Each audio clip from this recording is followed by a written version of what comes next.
Inspektoriati Mbrojtjes së Territorit në bashkëpunim me Policinë Bashkiake janë rikthyer pas shumë ditësh ndërprerje në aksionin për lirimin e hapësirës publike.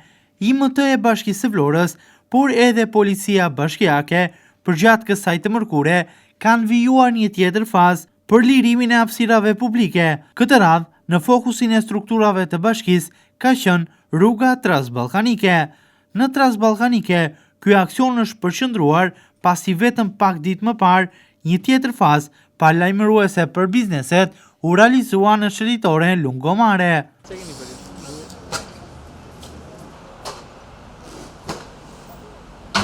Sipas informacioneve, deri më tani, në kuadër të këtij aksioni janë shembur gjithsej 251 objekte të jashtëligjshme.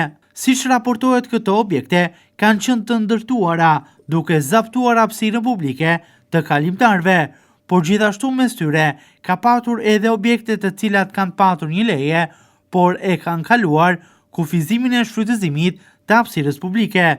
Disa objekte të ndryshme edhe nuk kanë patur leje fare për zaptimin e territorit, duke u ndëshkuar edhe me masë administrative. Shumica e administratorëve të subjekteve private i kanë larguar vetë prej hapësirës publike tendat, pajisjet e bareve dhe restoranteve apo bizneseve të tjera në zonë, të cilat zaptonin territorin. Ata janë përgjigjur në fazën e mëparshme të këtij aksioni pozitivisht në pjesën më të madhe të tyre kësaj nisme.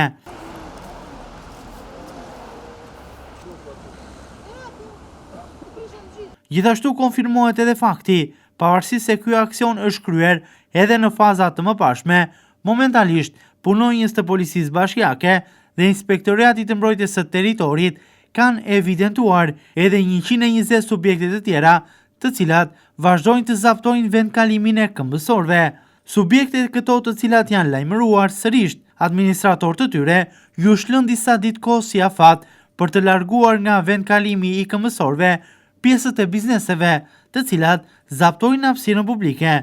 Në rast të kundërt, do të ndëshkohen me gjoba dhe ajo pjesë e subjektit e cila është mbi trotuar do të shembet. Disa prej administratorëve me njerë pas lajmërimit kanë nisur shembjen e strukturave të jashtme të biznesit, të cilat gjendeshin në trotuar, e bërë kjo në mënyrë vullnetare, ndërsa disa prej strukturave janë larguar nga hapësirat publike nga punonjës të ndërmarrjeve në varësi të Bashkisë së Vlorës.